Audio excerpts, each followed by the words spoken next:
Bienvenidos a Sorbos de Suspenso Podcast.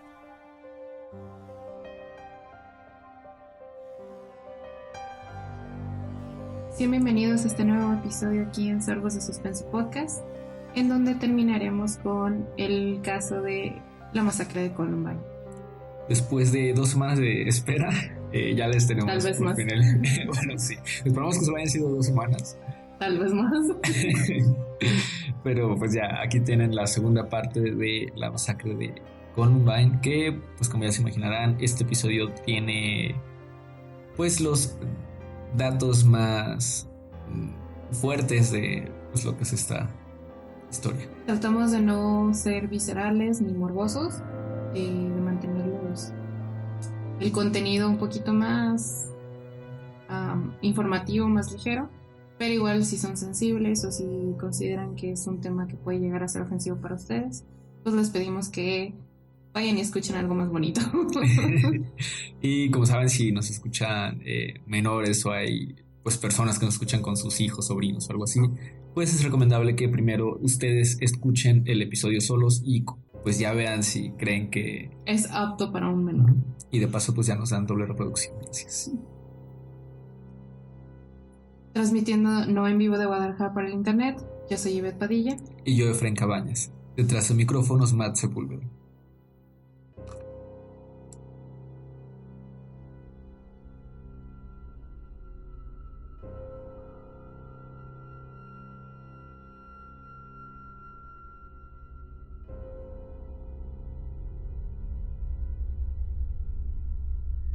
En el episodio anterior revisamos cómo estos chicos, un poquito dañados, se hicieron muy buenos amigos y por razones que vamos a ver hasta el final, comenzaron a planear un ataque en su escuela. Comenzaron a implantar bombas en diferentes lugares y se armaron con diferentes armas. Eran 2 escopetas y otras 2 de calibre, no me acuerdo. Y dejaron ir a su amigo Brown porque pues les caía bien, ¿no? Y le dieron la oportunidad de escapar. Y bueno, mientras todo esto sucedía, Eric y Dylan se armaron en sus vehículos y esperaron a que las bombas explotaran. Cuando las bombas de la cafetería no explotaron, se reunieron y caminaron hacia la escuela. Ambos armados subieron por las escaleras a la parte superior de la entrada oeste, ubicándose al mismo nivel de los campos atléticos al oeste del edificio y de la biblioteca dentro de la entrada oeste, justo encima de la cafetería. A las 11:19 de la mañana, Rachel Scott, de 17 años, almorzaba con su amigo Richard Castaldo mientras estaba sentada en el césped junto a la entrada oeste de la escuela. Castaldo dijo que vio a uno de los muchachos lanzar una bomba, pero apenas detonó, lo que le hizo no tomar muy en serio las acciones de los sujetos.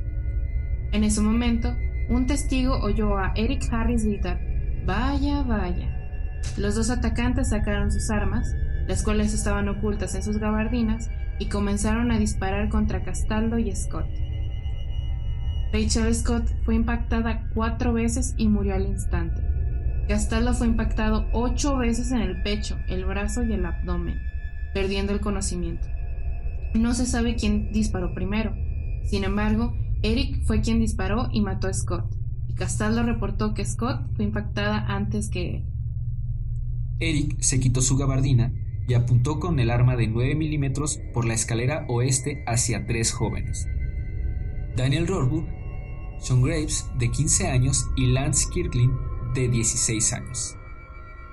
Kirkland más tarde reportó haber visto a sus atacantes de pie en la parte superior de la escalera, antes de que el par abriera fuego. Los 3 jóvenes fueron heridos con una bala calibre 33 dentro de la escuela. Algunos de los estudiantes creían que estaban siendo testigos de una broma por parte de los 2 estudiantes de último año, pero en la cafetería, Dave Sanders, un profesor de informática y de negocios, así como entrenador del equipo de atletismo de la escuela, rápidamente se dio cuenta de que no era una broma, sino un ataque deliberado contra la escuela. Eric y Dylan se voltearon y comenzaron a disparar hacia el oeste en dirección a 5 estudiantes sentados en la ladera cubierta de hierba junto a los escalones y frente a la entrada oeste de la escuela. Michael Johnson, de 15 años, fue impactado en la cara, pierna y brazo, pero corrió y logró escapar. Mark Taylor, de 16 años, recibió un disparo en el pecho, los brazos y la pierna y cayó al suelo fingiendo su muerte, mientras los otros 3 escapaban ilesos. Creo que justo lo que hizo este chico, Mark Taylor, creo que es lo que la mayoría de la gente piensa en hacer cuando ves una película. Obviamente en la vida real dudo mucho que muchas ideas te pasen en ese momento. Sí, claro. Creo que en ese momento lo primero que piensas es en huir. Pero pues si ya te dispararon, pues haces como que, ok, ya, con eso es suficiente, gracias. ya voy a morir bye. Sí, o sea, creo que cuando ves una película o algo así en una situación similar a esta, creo que es lo que piensas, ¿no? Como de, pues, ¿por qué no te haces el muerto? Te pones sangre de alguien más, o si ya te dispararon, pues. Es una maniobra inteligente que te podría salvar. Claro que hay unos que prefieren ir a rematarte, pero sí, en el caso de que simplemente estén disparando al azar, puede servirte. Si no logras escapar, pues al menos cáete al suelo y finge que ya acabaron. Sí, al menos para este chico, pues parece que funcionó. Dylan bajó los escalones hacia la cafetería. Se acercó a Kirkland, quien ya estaba herido y tendido en el suelo, pidiendo débilmente ayuda. Dylan dijo: «Claro, te ayudaré». Entonces le disparó en la cara, hiriéndolo críticamente. No se hubiera molestado. Sí. Bueno, gracias. Daniel Roebuck y Sean Graves habían bajado la escalera cuando Eric y Dylan se distrajeron por los estudiantes sobre el césped. Graves, paralizado de la cintura hacia abajo, se arrastró hasta el umbral de la entrada oeste de la cafetería y colapsó. Dylan le disparó a Roebuck, quien ya estaba herido de muerte por los disparos que previamente le había hecho Eric a corta distancia. Luego pasó por encima de Sean Graves para entrar en la cafetería. Los funcionarios especularon que Dylan fue a la cafetería para revisar las bombas de propano. Eric derribó a disparos a varios estudiantes sentados cerca de la entrada de la cafetería, hiriendo gravemente y paralizando parcialmente a Anne-Marie Hochhalter, de 17 años, cuando intentaba huir. Dylan salió de la cafetería y subió a las escaleras para unirse con Eric. Dispararon contra los estudiantes cerca de un campo de fútbol, pero no lograron alcanzar a ninguno. Caminaron hacia la entrada del oeste, lanzando bombas, pocas de las cuales detonaron. Mientras tanto, dentro de la escuela, Patty Nilsson, una maestra de arte, había notado la conmoción y caminó hacia la entrada oeste con un estudiante de 17 años, Brian Anderson. Ella tenía la intención de ir afuera para decirles a los 2 estudiantes que se controlaran, pensando que estaban filmando un video o haciendo una broma. Cuando Anderson abrió el primer juego de puertas dobles, le dispararon a través de las ventanas, hiriendo con los cristales rotos a Anderson y a Nilsson en el hombro con restos de metralla. Nilsson se puso en pie y corrió por el pasillo hacia la biblioteca, alertando a los estudiantes del peligro y diciéndoles que se escondieran debajo de los escritorios y guardaran silencio. Nilsson marcó al 911 y se escondió bajo el mostrador administrativo de la biblioteca. Anderson se quedó atrás, atrapado entre las puertas exteriores e interiores. A las 11:22, el custodio llamó a Neil Garner, el oficial de recursos estudiantiles asignado a Columbine, por la radio de la escuela, solicitando asistencia en el estacionamiento de los alumnos de último año. La única ruta pavimentada lo llevó alrededor de la escuela al este y al sur sobre Pierce Street, donde, a las 11:23, escuchó en su radio de policía que una mujer estaba herida y asumió que había sido arrollada por un coche. Mientras salía de su patrulla en el estacionamiento de estudiantes de último año, a las 11:24, escuchó otra llamada en la radio de la escuela que decía: «Neil, hay alguien disparando en la escuela». Eric, en la entrada oeste, disparó inmediatamente su rifle hacia Garner, quien estaba a 60 metros de distancia. Garner devolvió el fuego con su pistola de servicio. Él no llevaba sus lentes y fue incapaz de impactar a los tiradores. O sea, otra mala coincidencia. Aparte de que ese día el custodio decidió almorzar en su auto, tampoco llevaba lentes. O sea, ni siquiera pudo ver qué estaba pasando, literalmente. Sí, y por eso no les pudo regresar uno de sus ataques. Aquí mi duda también es, o sea, las detonaciones no se escuchaban, o sea, la escuela estaba muy, muy grande o tenía algún tipo de silenciador. Bueno, no es que en escopetas creo que ni siquiera hay silenciadores así, no sé pues.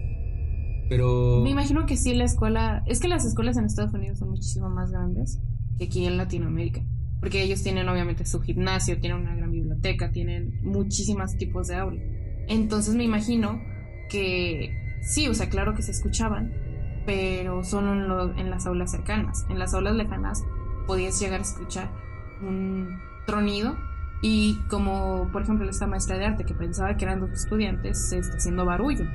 No, además estás en la escuela. No creo que te imaginaras en ese momento que hubiera alguien disparando a lo loco. pues de hecho creo que precisamente este caso que pues, como ya mencionamos es prácticamente el más conocido, el más famoso. Creo que a partir de ahí a escuchar ya un sonido creo que ya dejó descamados a muchos. Sí, o sea, lo primero que piensas, bueno, no lo primero, pero sí es como que una de las posibilidades. Y bueno, sobre todo aquí en México, que es como que eso fue un cueto, fue un balazo, ¿no? Ajá. Que ya no, o sea, no solo en la escuela, ¿no? Lo escuchas en Año Nuevo, en cualquier día de la semana, no sé. En las fiestas de los santos. Ajá. Porque a San Juditas le encanta que le disparen al cielo por alguna razón. Y a la Virgen también. Bueno, y además también, al menos, pues lo que se ve en las películas, en series y demás, las preparatorias, las escuelas en Estados Unidos, pues son edificios totalmente cerrados. Entonces me imagino que también la cantidad de muros y demás, pues como que también disminuyen un poco el sonido que puede llegar hasta ciertas zonas. El tiroteo distrajo a los chicos del lesionado Brian Anderson, quien escapó a la biblioteca y se escondió dentro de un aula de descanso. De vuelta en la escuela, el dúo se movió a lo largo del pasillo norte, lanzando bombas y disparando en dirección de cualquier persona que encontraran. El par disparó en dirección de las ventanas hacia la entrada este de la escuela. Después de pasar por el pasillo varias veces y disparar a los estudiantes que vieron, Eric y Dylan se dirigieron hacia la entrada oeste y entraron en el pasillo de la biblioteca. Mientras se desarrollaba el tiroteo, Patty Nilsson se comunicó por teléfono con los servicios de emergencia, contando su historia e instando a los estudiantes a que se escondieran debajo de los escritorios. Según las transcripciones, su llamada fue recibida por un operador del 911 a las 11:25:0 de la mañana.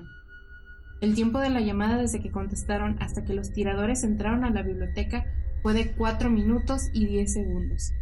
Antes de entrar, los tiradores arrojaron 2 bombas a la cafetería, las cuales explotaron.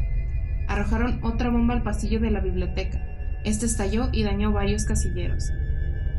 A las 11:29 am, Eric y Dylan entraron a la biblioteca, donde un total de 52 estudiantes y 2 profesores, más 2 bibliotecarios, se habían ocultado.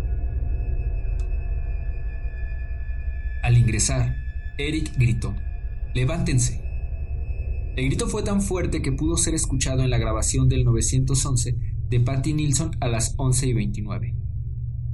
El personal y los estudiantes que se escondían en las aulas exteriores de la biblioteca dijeron después que también escucharon a los atacantes decir: «Todos los atletas de pie, vamos a matar a los que tengan gorras blancas». El uso de una gorra de béisbol blanca en Columbine era una tradición entre los miembros del equipo deportivo, por lo general atletas. Al ver que nadie se levantó, Eric dijo: «Bien, voy a empezar a disparar de todos modos». Disparó su escopeta 2 veces a un escritorio, sin saber que un estudiante llamado Evan Todd se escondía debajo de él. Todd fue herido con astillas de madera, pero no resultó gravemente herido. Los tiradores caminaron hacia el lado opuesto de la biblioteca, a 2 hileras de equipos de cómputo. Kyle Velázquez, de 16 años, estaba sentado en la fila norte de las computadoras.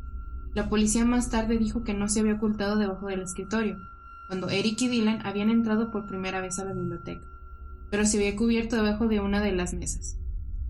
Dylan disparó y mató a Velázquez, impactándole en la cabeza y la espalda. Después dejaron sus maletas llenas de municiones en la fila sur de las computadoras y volvieron a cargar sus armas. Caminaron hacia las ventanas que daban a la escalera exterior. Al notar que la policía evacuaba a estudiantes fuera de la escuela, Eric dijo: vamos a matar a algunos policías.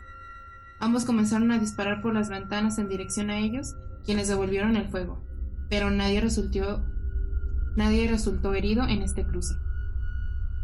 Después de disparar a través de las ventanas hacia los estudiantes que evacuaban y la policía, Dylan disparó su escopeta hacia una mesa cercana,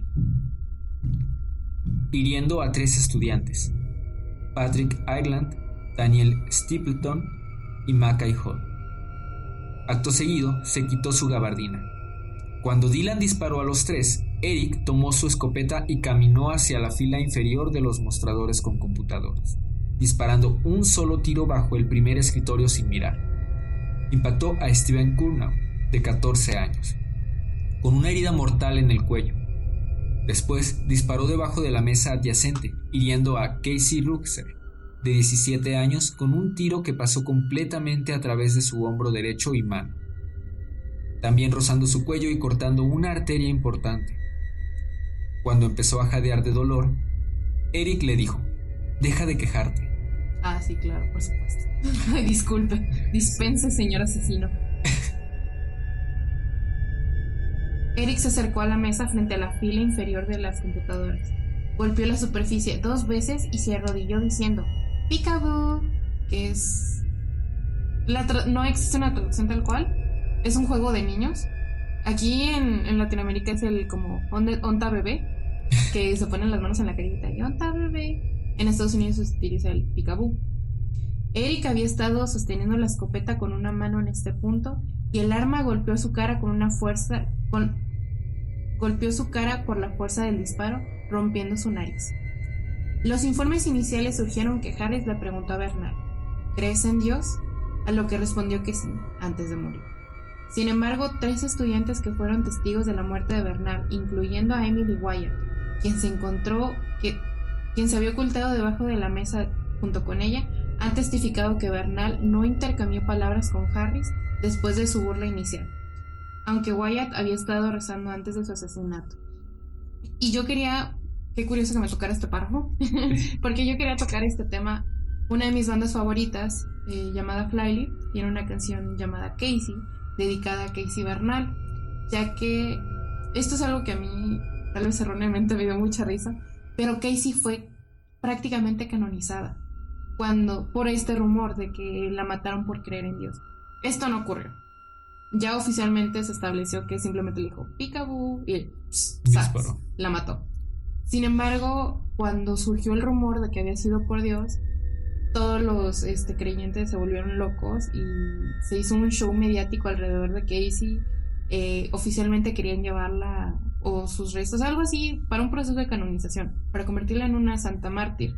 Y me dio mucha risa porque básicamente dijeron: no, sí, es que casi dijo que creía en Dios en la cafetería, y fue como de Casey murió en la biblioteca, amigo. Y fue cuando empezaron a investigar y se dieron cuenta de que esto era un mito.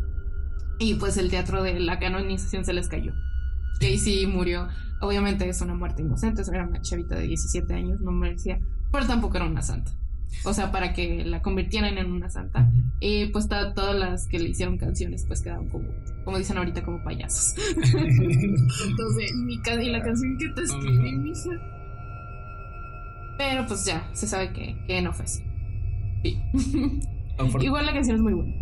No entiendo cuál es esa... o sea, ¿por qué razón les gusta ser santos? Y por situaciones así, o sea... No está bien. Sí, no, o sea, supongamos que sí, que realmente lo dijo y todo, pero... O sea, ser un santo, digo, aparte de una situación así... no sé, o sea... Es como decir, tu fe fue tan grande que preferiste morir por tu Dios que vivir negándolo. Y de alguna manera como que puedo llegar a entenderlo, pero sigue sin estar bien. O sea, no... Y aparte ni siquiera investigaron. Es lo que a mí me causa risa, que fue como de, sí, ella dijo que creía en Dios y hay que canonizarla. O sea, ni siquiera se pudieron investigar o a ver los videos, a ver qué pasó realmente. Por eso al final se les cayó el teatro y fue lo gracioso. Sí. Aparte es como, no sé, si miras un ejemplo a seguir. O sea, sí, o sea, tienes que muere decir antes que de negar sí. a tu Dios. O sea, Dios es más importante, ¿no? Que tu vida. Que bueno, tal vez es porque nosotros no compartimos esa visión. Pero sí, o sea, nosotros creemos que La vida es una y tienes que aprovecharla lo mejor que puedas. Ya lo que pasa en el cielo, pues ya es otra cosa. Los tiradores se trasladaron al centro de la biblioteca, donde continuaron recargando sus armas en una mesa. Eric notó que un estudiante se escondía cerca y le pidió que se identificara. Era John Savage, un conocido de Dylan, quien había ido a la biblioteca a estudiar para una prueba de historia. John dijo su nombre, creyendo que estaban dirigiéndose solo a los atletas, algo que John no era, en un intento de salvar su vida. Entonces le preguntó por lo que estaban haciendo, a lo que él respondió: "Oh, solo matando gente". Que pues sí era cierto. No, pues sí, pero suena como algo que eres cualquier martes por la mañana. Sí, típico. John preguntó si iban a matarlo. Dylan vaciló un momento y finalmente le dijo que se fuera. John huyó inmediatamente y escapó por la entrada principal de la biblioteca. Pues es súper aleatorio todo esto, ¿no? Sí, pero me imagino el alivio. Sí. Así como, está bien, vete. Ay. Y quién sabe, ¿no? O sea, al momento de caminar, sí, tú sabes que en cuanto ¿no? te des la espalda, vuelta, lo que sea. Pero al final terminó vivo. En total, mataron a 10 personas en la biblioteca e hirieron a 2. De los 56 rehenes de la biblioteca, 34 permanecieron ilesos. Los investigadores descubrirían más tarde que los tiradores tenían suficiente munición para haberlos asesinado a todos. Esto es básicamente un resumen. Obviamente, hay más nombres de más personas, pero pues... más detalles, ¿no? Ajá, pero sí va a ser inmensamente largo, entonces lo dejamos en números. Pues es que prácticamente en todo esto pues ellos tenían el control total, o sea, ellos decidían qué hacer, qué no hacer, qué... Es que cómo le ganas a 2 tipos con una escopeta que no le tenían miedo a nada. Pues era básicamente hacer su voluntad. O sea, intentar huir, y si te los topabas, pues... Como, o sea, me recuerda también a las escenas típicas de películas o de series, ¿no? Donde, o sea, está el asesino, está armado y todo, pero le vences hablando con él, ¿no? Lo haces entrar en razón. Lo evangeliza. Ajá, o sea. Y pues no, eso no pasa. No.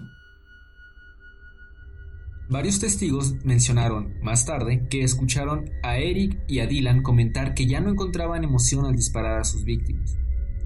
Dylan fue escuchado diciendo: "Tal vez deberíamos empezar a acuchillar a la gente. Eso podría ser más divertido". Ambos jóvenes estaban equipados con cuchillos también. La nariz de Eric estaba sangrando mucho, lo que pudo haberle llevado a decidir abandonar la biblioteca. Dylan regresó y disparó una vez en una sala de descanso abierta del personal de la biblioteca, impactando un pequeño televisor. Antes de que se fueran, también golpeó una silla en la parte superior de la terminal de la computadora y varios libros en el mostrador de la biblioteca, justo encima de la oficina donde Patty Nilsson se había escondido. Luego de dejar la biblioteca, deambularon por la escuela realizando disparos ocasionales, pero sin encontrar blancos humanos. Recordemos que la policía había llegado y había intentado evacuar a la mayor cantidad de alumnos posible. Aproximadamente a las 11:44, el dúo fue capturado por las cámaras de seguridad del sitio cuando se dirigían nuevamente a la cafetería. Luego de salir de ahí, recorrieron los pasillos sur y norte. A las 12:02 p.m. ingresaron nuevamente a la biblioteca, que se encontraba vacía de estudiantes sobrevivientes excepto por Patrick Ireland y Lisa Cruz, quienes se encontraban heridos e inconscientes. Una vez adentro, dispararon nuevamente por las ventanas hacia la policía. Aproximadamente a las 12:08, 32 minutos después de dejar la biblioteca, Patty Nilsson escuchó a Eric y a Dylan gritar repentinamente: 1, 2, 3, al unísono, justo antes de escuchar una fuerte explosión. Dylan y Eric murieron el uno al lado del otro. Ambos cometieron suicidio. Eric se disparó en el paladar y Dylan se disparó en la sien. Y es aquí donde termina el horror que fue el tiroteo en la preparatoria Columbine. Pero nos queda algo muy interesante que comentar, y es ¿por qué? Porque creo que hasta la fecha no ha quedado claro. O sea, si bien esta pues fue una masacre, o sea, algo... Sí, es la palabra, es una masacre. O sea, algo horrible. pudo haber sido muchísimo peor porque, como mencionaba, pues tenían todavía muchísima munición. Había mucha gente todavía atrapada dentro de la escuela cuando ellos también seguían ahí. No, y por no mencionar que las bombas no explotaron. Sí. Imagínate que hubiera sido, como decía originalmente, si su plan hubiera salido bien, hubiera colapsado la cafetería y hubieran sido 488 estudiantes heridos, por no decir asesinados, más o menos. Qué suerte que sus explosivos que su tutorial no haya servido y se haya reducido muchísimo el número de víctimas. Sí, o sea, era esto y el hecho de, pues sí, no, que fue como de, pues sí, qué aburrido, a lo mejor sí las acuchillamos, o sea, digo, es que sí, o sea, tenían ya el control de todo, podían haber hecho cualquier cosa que quisieran, porque, pues, o sea, estaban armados, aunque era muchísima gente, pues era gente, pues totalmente indefensa, ¿no? O sea, ¿qué haces con una persona que tiene una escopeta? O sea, aparte de la escopeta, pues tenían también otras armas, tenían bombas, tenían cuchillos. Y aparte, ellos iban a morir. Ellos sabían que de ahí no iban a salir vivos, entonces, ¿qué perdían? Sí. No te le puedes enfrentar a una persona así. Es básicamente esconderte y esperar lo mejor.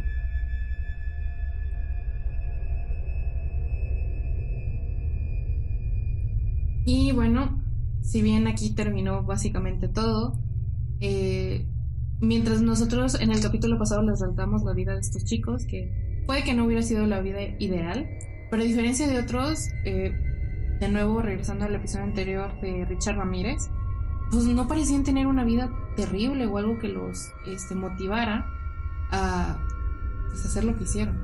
Entonces a raíz de esto han salido muchos análisis, por lo que hay muchísimos tesistas que quisieron hacer sus trabajos respecto a la psicología detrás de la masacre de Columbine. Y pues bueno, ahorita vamos a hablarles un poquito sobre lo que fueron las teorías con respecto a los motivos de estos chicos, qué los llevó a querer arrasar a su propia escuela.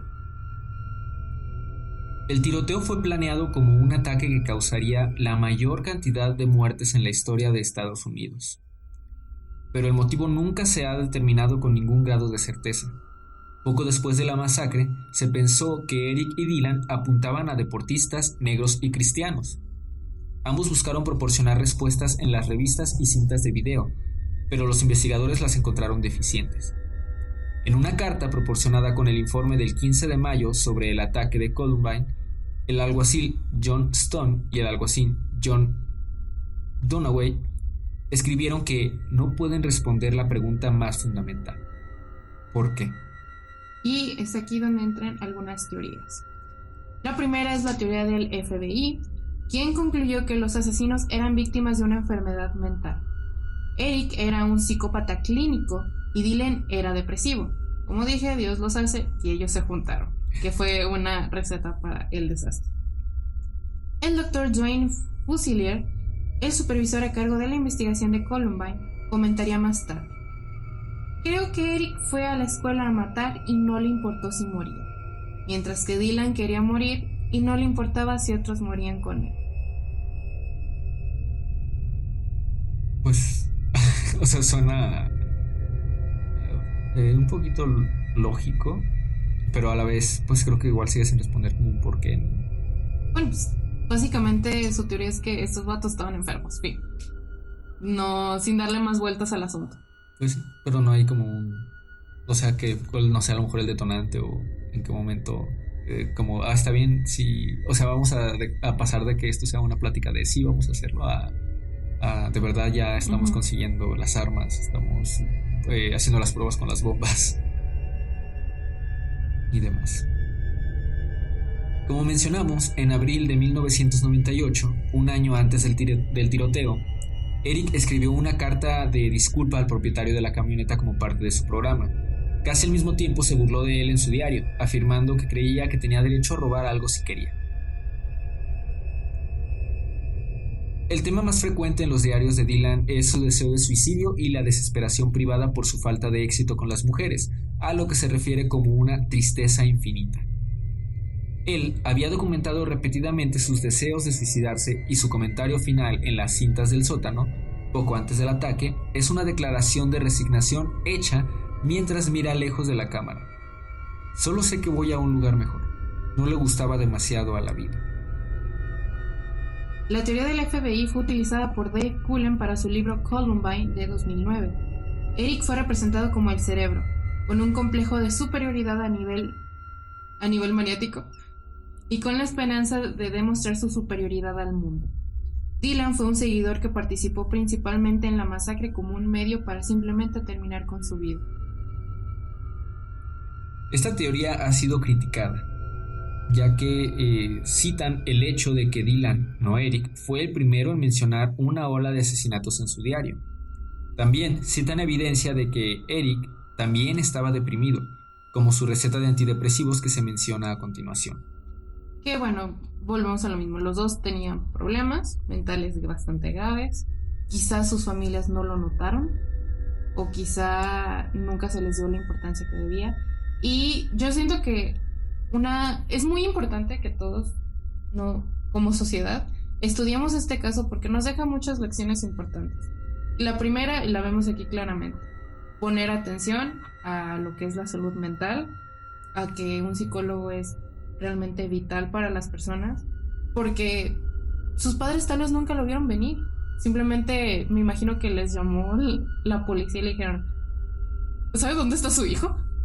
Imagínate la bomba que fue caer eso. Si normalizamos las visitas al psicólogo, pueden detectarse muchas de estas cosas. Creo que es la primera lección. Y de hecho también, como ya habéis mencionado, también a diferencia del caso de Richard Ramírez, o sea, de verdad, o sea, no es tan fácil como decir, mira, no sé, está matando animales, ¿no?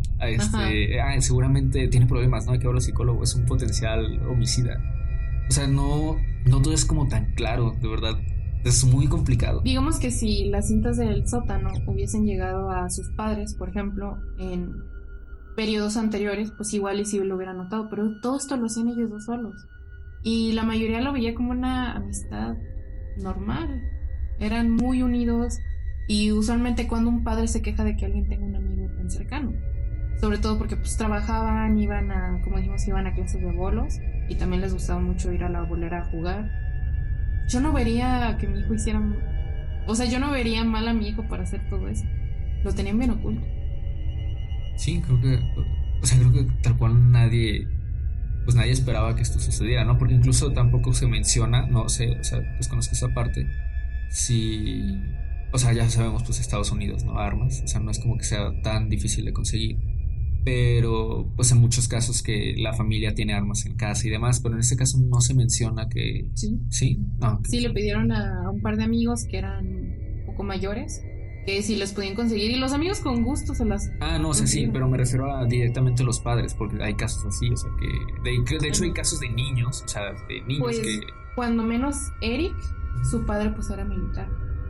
Era muy probable que de ahí hubiera conseguido y hubiera ¿cómo se dice? Obtenido su primer vistazo con las armas de un padre militar. Y bueno, uno maldito y el otro triste siguiendo a su amigo, pues no parece tan loco. La siguiente teoría está relacionada a los medicamentos, ya que los opositores de la psiquiatría contemporánea afirman que los medicamentos psiquiátricos recetados a Eric pueden haber exacerbado su agresividad. Los informes de toxicología confirmaron que Eric tenía Luvox en su torrente sanguíneo. Luvox es un antidepresivo. También, como parte de su reivindicación, Eric comenzó la terapia con un psicólogo y un psiquiatra. En una reunión programada con su psiquiatra designado, se había quejado de depresión, ira y pensamientos suicidas, por lo que le recetaron el antidepresivo Zoloft. Sin embargo, después de quejarse de sentirse inquieto y tener problemas para concentrarse, su médico lo cambió a Luvox, un inhibidor selectivo de la recaptación de serotonina. Mencionó también que quería unirse al Cuerpo de Marinos de los Estados Unidos, pero su solicitud fue rechazada poco antes de los tiroteos porque se había llevado Luvox.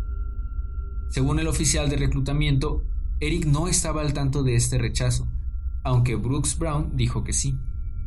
Entonces fue otra razón para su ira. Ser rechazado de la milicia.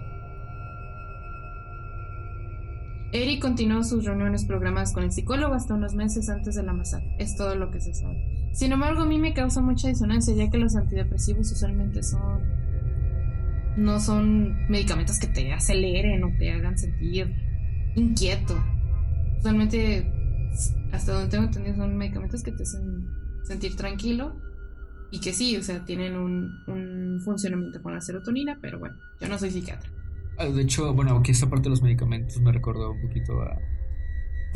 o sea, no tiene nada que ver con asesinatos ni nada de eso, pero sobre el uso moderno de los medicamentos. Más bien, tú ya sabes, ya te había comentado de pues este musical que me gusta mucho, que es Casi Normales, o Next to Normal, que precisamente pues trata de las enfermedades mentales y de cómo afectan a una familia. En este caso, pues la madre es la que tiene estos problemas. Y es muy interesante cómo tratan el tema de los medicamentos, donde ponen mucho en duda como la ética al momento de recetarlos, porque se menciona que a veces, o sea, digo, esto pues obviamente es un musical, o sea, es ficción. Aunque pues generalmente cuando se hace algo así, pues obviamente hay que documentarse, pues para tampoco malinformar, ¿no? Pero lo que tratan en este musical es que le mencionan a la madre que generalmente pues las enfermedades mentales pues tienen muchísimas variantes, y que realmente lo que hacen es formar como un tipo de colección de síntomas, así como pues si tienes esto y esto y esto, pues puede que sea este el problema. Y al momento de recetar medicamentos, pues tampoco es tan exacto. Es como de, pues hay que darte esto y a ver cómo reaccionas. ¿Funcionó bien? Ah, qué bueno. No, ok, ahora cala con este otro. Y también algo curioso se critica pues sí, mucho, ¿no? Son medicamentos muy inhibidores. Uh-huh. De hecho, yo recuerdo mucho una de las películas que les recomendé, la de Los Intrusos, me parece. Sí, se llama Los Intrusos. De que la chava se negaba a tomar medicamento para la esquizofrenia, porque de hecho su mamá se suicidó, porque dice que esos medicamentos son tan fuertes que te dejan así como zombies, sin ganas de nada, sin sentir nada. Entonces pues es muy complicado esto. O sea, sabemos que son necesarios en algunas ocasiones. También entendemos que no es fácil consumir este tipo de sustancias. De hecho, también una amiga también alguna vez me comentó, ella estudió psicología, que algunas veces, o sea, el empezar a medicar a un paciente, o sea, ya en el caso de psiquiatría, y ya pues, al empezar a recetar medicamentos ya es, pues digamos que no es muy alentador el hecho de necesitar ya de medicamentos. De hecho, no. Pero también no quiero que dejemos un mensaje tan negativo. No. También tenemos amigos que han tenido muy buenos resultados. Pero por supuesto es ir a un muy buen doctor, a alguien que sí sepa de qué te está hablando, y tener un consumo responsable, siempre. El medicamento que te lo den, en la dosis en la que te la den, y pues comunicar cualquier problema o síntoma que tengas que sea adverso o negativo. ¿Dónde va? Y la siguiente teoría pues es una de las más aceptadas, que es la teoría del acoso escolar. Las primeras historias que siguieron a la masacre denunciaron que los administradores escolares y los maestros de Columbine habían tolerado durante mucho tiempo el acoso de los deportistas, y esto explicaba el motivo. El vínculo entre el acoso y la violencia escolar ha atraído una atención creciente desde entonces. Los relatos de varios padres y personal escolar informaron sobre el acoso en la escuela. Según se informa, ambos fueron llamados regularmente como maricones. Dylan dijo en las cintas del sótano: "Nos han estado dando mierda durante años". Y cuando hablaba con su padre sobre los deportistas había dicho: "Seguro que le dan a Eric un infierno". Brown también señaló que Eric nació con una leve marca en el pecho. Esto lo hizo reacio a quitarse la camiseta en clase de gimnasia, y otros estudiantes solían reírse de él. Nathan Vanderoo, un amigo de Dylan, y Alyssa Owen, que conoce a Eric, notaron que fueron molestados. Vanderoo recordó que les llegaron a arrojar una taza de materia fecal. Hay quienes cuestionan la teoría de la venganza por el acoso como motivación. Si bien reconoce la presencia del acoso en las escuelas secundarias, incluida esta, se ha afirmado que no fueron víctimas de acoso. Señaló que Eric, de hecho, era más a menudo el perpetrador que la víctima del acoso. En una verificación de hechos publicada el 19 de abril del 2019, o sea, hace muy reciente, en vísperas de la conmemoración del 20º aniversario de la masacre, Gillian Brockle, en The Washington Post, subrayó que, contrariamente a la opinión popular, el ataque no fue una venganza por ser intimidado. Sí, esa fue otra cosa. Yo sé que hablar de bullying, sobre todo en Estados Unidos, es muy complejo. Es muy complejo y muy diferente de como lo vivimos aquí en Latinoamérica. Pero sí me causa cierta disonancia. Yo sé que es lo primero, ¿no? Es que pobrecitos eran víctimas de bullying. Pero tenían amigos. Como mencionamos en el episodio anterior, tenían un grupo bastante sólido. No eran marginados totales. Podían llegar a tener una vida amorosa, si ellos lo deseaban. Pero pues como que se les complicaba un poquito y eso los frustraba, quizá. Pero es que Eric era una persona tan carismática como tan bravucona. Entonces obviamente los demás no se querían acercar a él, y eso ya no es culpa de los demás. Claro, yo sé que los deportistas sobre todo ya suelen burlarse o ser bastante agresivos, pero el resto de las personas con las que sí podía tener una relación amistosa, el mismo Eric era quien nos alejaba, era quien se presentaba de forma agresiva o bravucona. Entonces pues ahí sí la teoría del acoso pues ya no es tan válida. Creo que es muy debatible porque siento que en general gran parte de lo que popularmente se conoce pues como una escuela secundaria de Estados Unidos pues viene de televisión, ¿no? De películas, sí, de series y demás. Porque yo incluso recuerdo, o sea, aquí pues al menos creces viendo esas cosas, ¿no? En televisión y todo. Y el típico bravucón en la escuela y todo. Y digo, al menos yo que recuerde, nunca he conocido como una... O sea, es que llega a ser ilógico que a veces es ¿por qué hace esto, no? El típico sí, que solo está molestando a los demás. Y como nunca le hacen nada. Ajá. Más de, vete a detención. Wow. Ajá, o sea, entonces siento que pues sí, habría que como investigar realmente cómo es esta situación de verdad, o sea, en las escuelas reales en Estados Unidos. Algo que recuerdo mucho es que, por ejemplo, cuando estaba en la prepa, que como que te imaginas que, no sé, a alguien le pasa algo, alguien se cae, ¿no? Y se ve y todo el mundo se burla de él y todo. Y pues no, digo, al menos en mi prepa no pasaba, porque te acuerdo que sí llegó a suceder que había una alcantarilla en medio del patio, y de repente 2 o 3 personas o sea, de las que tienen como los barrotes así súper amplios, y alguien sí llegó alguna vez a meter el pie ahí.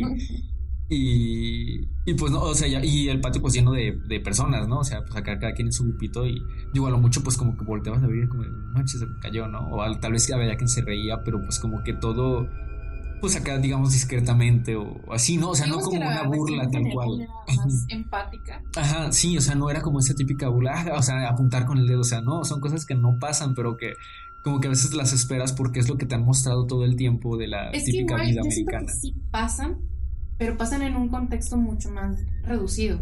Por ejemplo, yo sí he visto casos, pero no es como que, toda la escuela está en tu contra. Sí, ¿no? O a veces cuando hay más confianza, a veces, a lo mejor en un grupo pequeño, tal vez ahí sí, porque pues ya se conocen y... Ya sabes quién es el rarito que te da miedo. Ajá, sí. Y que dice puras tonterías. Entonces puede que ahí sí se forme un entorno más negativo, pero no es como que un deportista con el que nunca has hablado vaya y se no te conoce, ¿no? Sí, o sea, no pasa. No tiene sentido. Digo, al menos aquí no, creo, pues, no sé. Bueno, sí. Sabemos que allá es un poquito diferente. La siguiente teoría, pues es la que más risa nos da. Y que no sé si a la fecha hay gente que siga defendiéndola en este y en otros casos.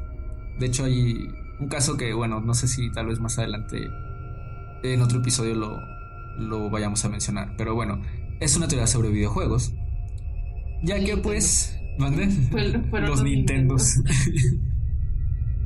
Se cree que su inmersión en un mundo virtual explica mejor la masacre.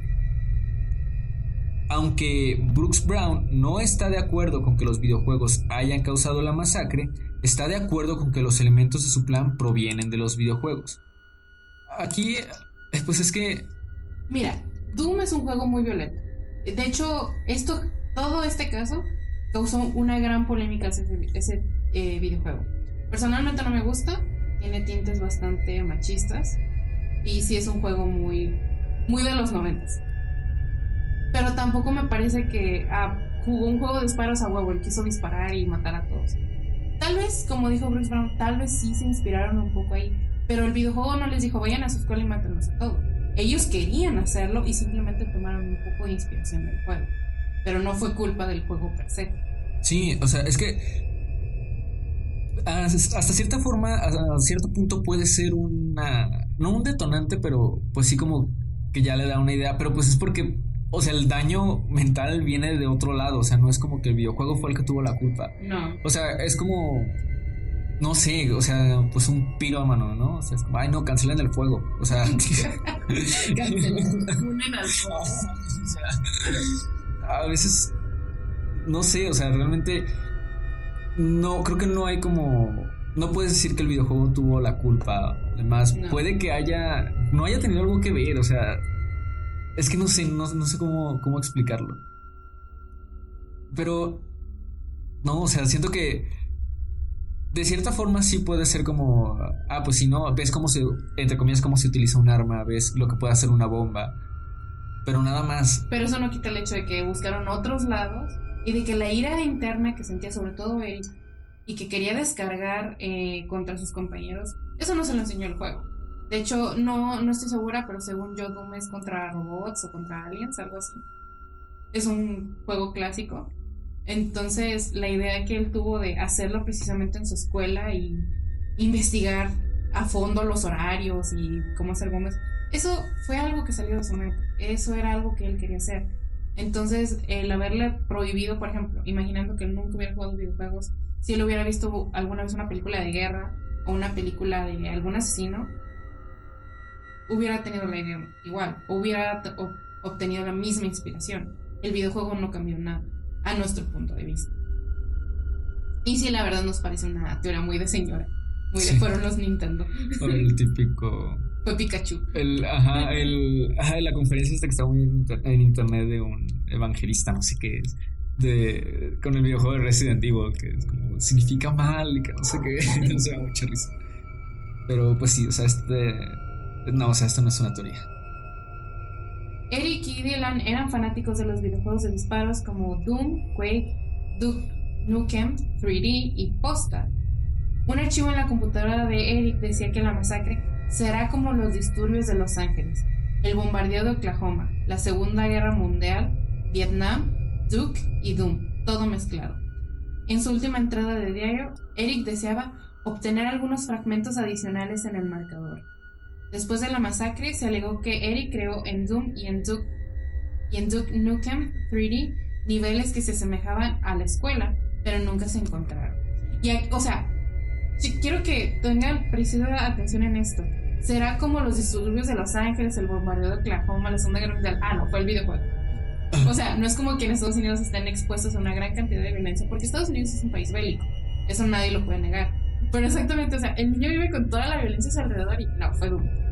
A huevo. Si ahí lo mencionan, seguramente fue eso. Porque claro, pues todos los demás estadounidenses viven rodeados de violencia, pero pues no hacen masacres, ¿no? Seguramente fue el videojuego, no era que él personalmente tenía sus broncas mentales. Sí. Para mí fue el Nintendo. Conclusión.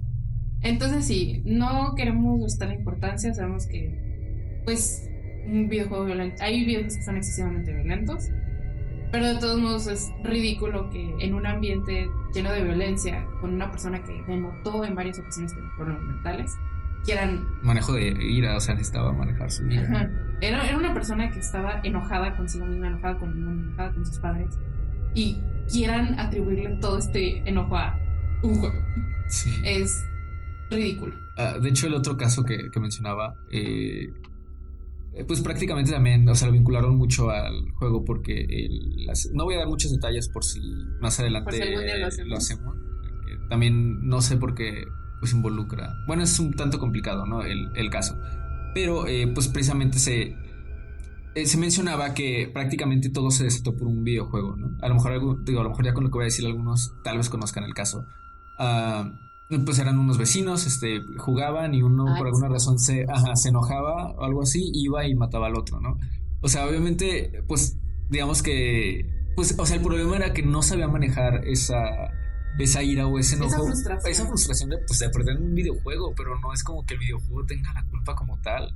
Sí, o sea, es que de verdad es ridículo que tú digas, el niño se hizo violento para el juego, y no ver que, es más, tal vez el juego era Fortnite.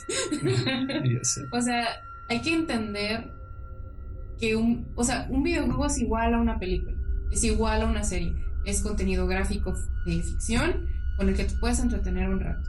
Si te lo tomas muy en serio y quieres replicar lo que ves, no es problema tal cual del producto, sino de la persona por no saber diferenciar entre lo que es ficción y lo que es realidad. Sí, o sea, otro caso también que es también clásico en cuanto a este debate de los videojuegos es uno de no sé, no recuerdo si era la pareja o solo la mamá, no sé, pero que, o sea, la niña, su hija, termina muriendo de hambre o algo así porque la mamá está pegada al videojuego y no se despega de ahí. Y pues la niña pues solo está ahí, no tiene que comer y termina muriendo, ¿no? Porque la mamá está pegada al videojuego. Y pues que, o sea, ¿de quién es la culpa del videojuego? De la mamá que pues no tenía, o sea, de la persona que fue, ¿quién no alimentó a la hija? ¿Quién llenó sus vacíos existenciales jugando? Sí, o sea, sí, no, realmente tal vez sí podríamos hacer un pequeño debate sobre la restricción de edad de ciertos contenidos, porque claro que en niños y en adolescentes por ejemplo, un GTA puede resultar bastante impactante, pero eso no va a quitar el hecho de que un producto de entretenimiento, incluso a veces un producto artístico, no tiene la culpa de que la persona no sepa manejar su vida. Sí. Ha habido otros intentos de diagnosticar a Eric y a Dylan con enfermedades mentales. Hay quien cree que Eric era un psicópata y que Dylan era esquizotípico. El profesor Aubrey Immelman publicó un perfil de personalidad de Eric basado en anotaciones en el diario y comunicación personal, y cree que los materiales sugieren patrones de comportamiento consistentes con un narcisismo maligno. Trastorno de personalidad, qué nombre, ¿no? Son interesantes. Narcisismo maligno. Bueno, prácticamente decía que era un trastorno de personalidad narcisista patológico con rasgos límite y antisociales, junto con algunos rasgos paranoides y agresión sin restricciones. O puede que al final sea una mezcla de todos los anteriores.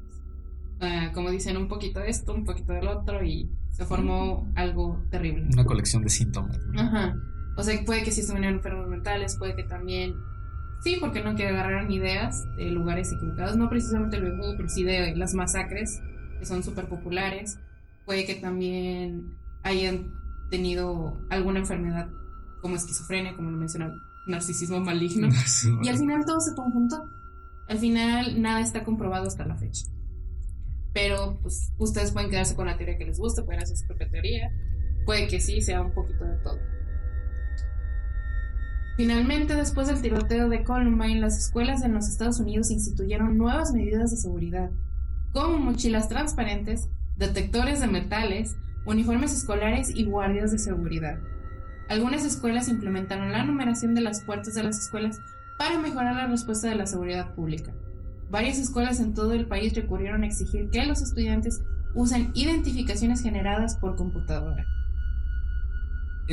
Pues, o sea, recordemos, esto fue en 1999, pero de hecho ahorita con todo lo que mencionan, varias escuelas, pues, no llega a ser como las mochilas transparentes, pero sí las identificaciones, eso ya, o sea, hasta donde se... Estas medidas no son tan exageradas o tan drásticas. Sí, pero es que también, pues creo que ya hemos mencionado también, y todo el mundo sabe que pues en Estados Unidos es súper fácil no conseguir un arma.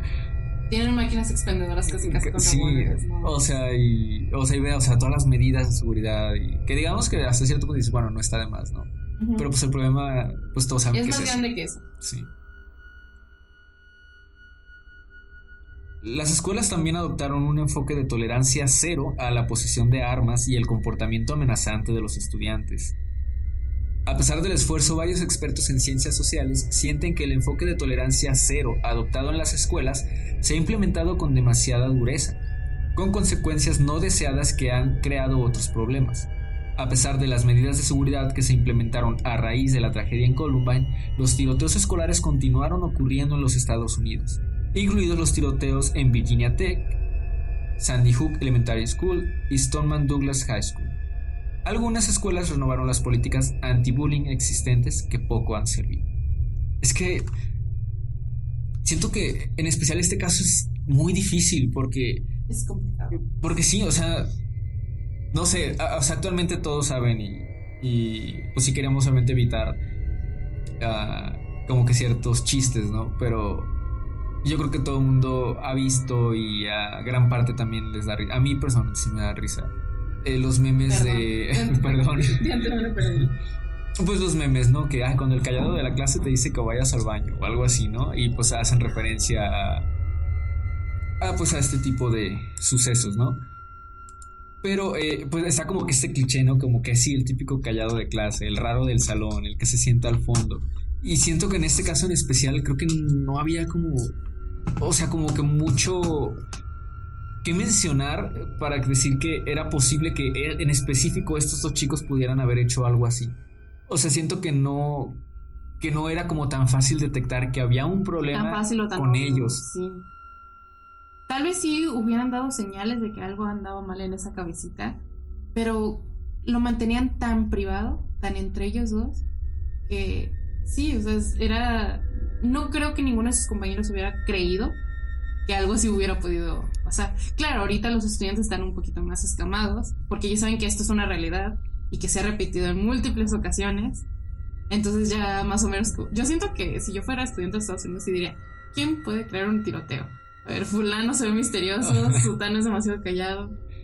Pero en aquel entonces ni se lo hubieran esperado y claro, los chavos no dieron síntomas, por decirlo de una manera.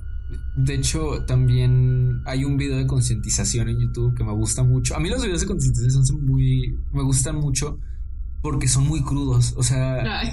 ¿Ves? Ahora voy a tener miedo de Pero no, o sea, sobre todo este que les menciono. No recuerdo cómo se llama, cómo buscarlo. Bueno, es un video que encuentran en YouTube como Evan Sandy Hook, ¿qué? Promise. Bueno, igual para quienes nos escuchan en YouTube, pues ahí les vamos a dejar el link. Les voy a hacer spoiler, entonces si quieren adelantar, por si quieren verle el video como tal. Igual véanlo, a mí me lo spoileé y aún así lo disfruté. Sí te lo voy a spoiler. Sí. Siempre aviso cuando voy a spoiler. Pero bueno, prácticamente te muestra como una historia de dos chicos que se conocen porque se ponen a rayar el mobiliario de la biblioteca y empiezan a contestarse.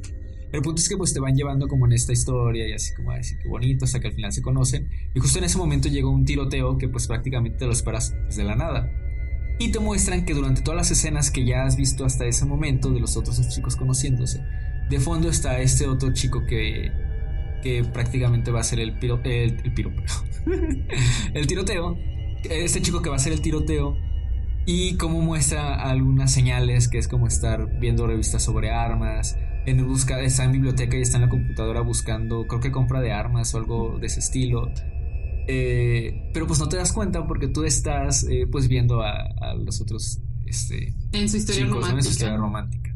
Entonces ese video me gusta bastante porque pues sí, o sea, te acerca a esta situación en la que no te das cuenta de que una persona está pasando por ciertas cosas que pueden o no ser muy fáciles de reconocer.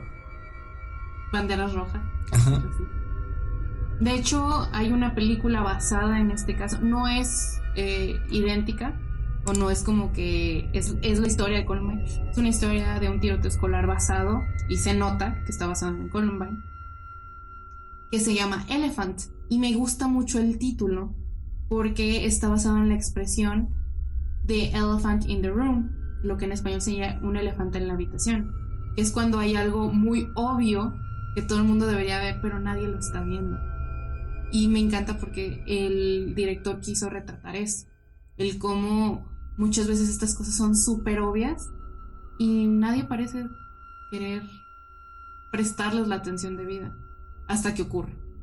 Justo como en el video de Evan, que uno está de, ay, qué bonito, están enamorados, y de repente un tiroteo que se pudo haber prevenido. Y de hecho básicamente es de una campaña que pretende ver las señales antes de que ocurra la tragedia, que es muy importante.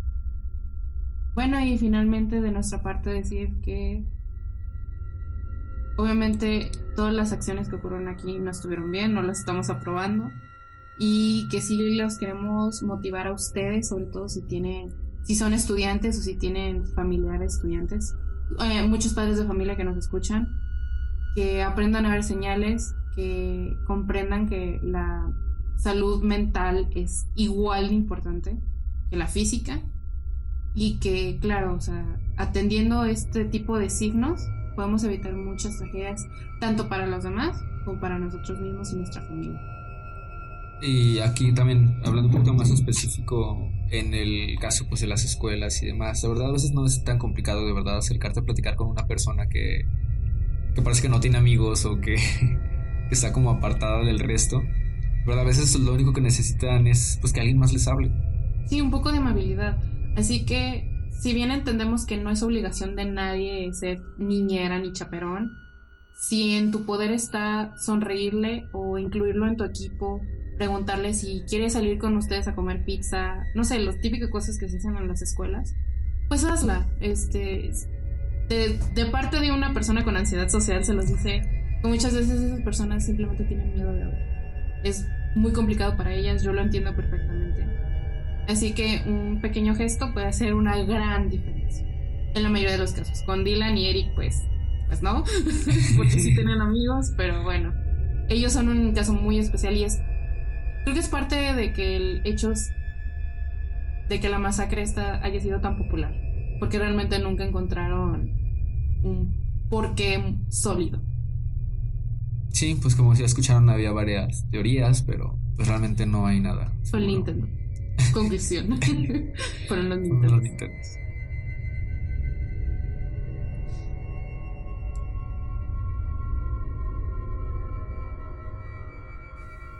Eso fue todo por el episodio número 31 en Sorbos de Suspenso.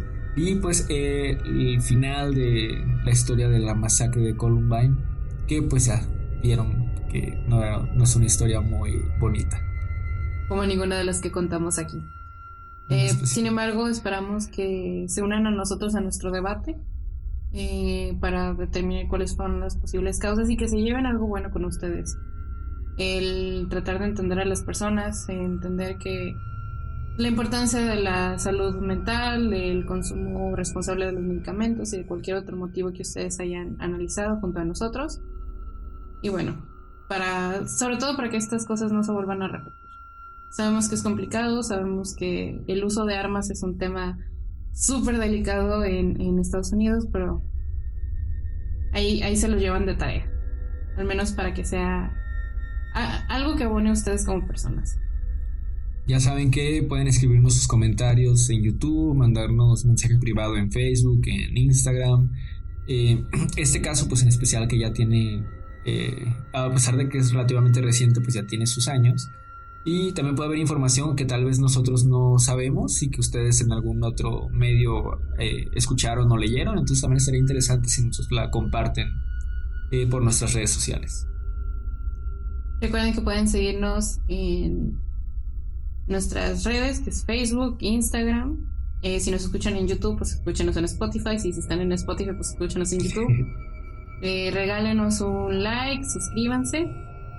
Y recuerden que cualquier comentario, sugerencia o tema que gusten que nosotros platiquemos aquí será completamente bien recibido.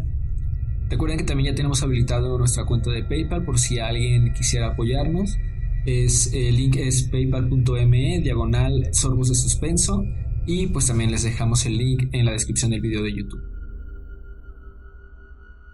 Eso fue todo por nuestra parte. Transmitiendo no en vivo de Guadalajara para el internet, yo soy Yvette Padilla. Y yo, Efren Cabañas. Detrás de micrófonos, Matt Sepúlveda. Buenas noches.